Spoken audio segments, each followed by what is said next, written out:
Hello viewers, আসসালামু আলাইকুম। আশা করি তোমরা সকলে ভালো আছো। আলহামদুলিল্লাহ আমিও ভালো আছি। আজকে হচ্ছে আমরা তিন ভাই বোন চলে গেলাম সিটি প্লাজারে। অনেকে যারা যশোরের ভিতরে আছে অবশ্যই সিটি প্লাজার চিনো। ঘুরতে ঘুরতে গেছি, ক্ষুধা লাগছে, তাই জন্য গেছিলাম আমরা হচ্ছে রেস্টুরেন্টে। যে আমরা দুইজনে মজা করতেছি, আর হচ্ছে আমার আর একজন আপু একটু বাইরে ছিল, এই জন্য একটু লেট হলো, তাই সে এখন আসলে আমরা সবাই মজা করতেছি, কথা বলতেছি। এখন আমরা ডিসাইড করতেছি আমরা যে কোনটা খাবো। এখন খাওয়া নিয়ে ডিসাইড হচ্ছে যে কি অর্ডার দিব। ফ্রাইড রাইস অর্ডার দিছিলাম, অনেক সুন্দর ছিল খাবারটা।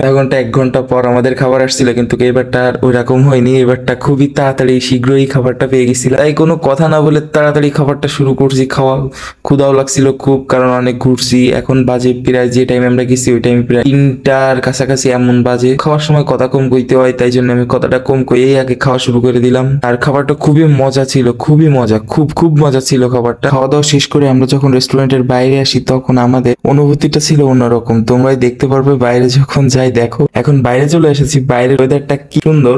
কারণ হচ্ছে এখন আমরা বের হয়েই দেখি যে এত পরিমাণে বৃষ্টি হচ্ছে, তা বলার বাইরে। অনুভূতিটা কেমন হয়? অনুভূতিটা মাশাআল্লাহ, ওয়াও। তোমরা তো শুনতেই পারলে যে আমার বোনের মুখ থেকে যে অনুভূতিটা কেমন ছিল, অনেক সুন্দর ছিল। কিন্তু যখন আমরা অনেক টাইম দেখি যে বৃষ্টি হচ্ছে, তখন আমাদের অনুভূতিটা খুবই বাজে ছিল। কারণ তখন আমরা বাসার দিকে আসতে যে পুরো ভিজে গেছি এবং পুরো গা হাত পায়ে কাদা কাদা হয়ে গেছে। এটাই ছিল আমাদের লাস্ট অনুভূতি। আর খুবই মজা করছি আজকে বাইরে যে। এখানেই বিদায় নিচ্ছি। আল্লাহ হাফেজ, আসসালামু আলাইকুম।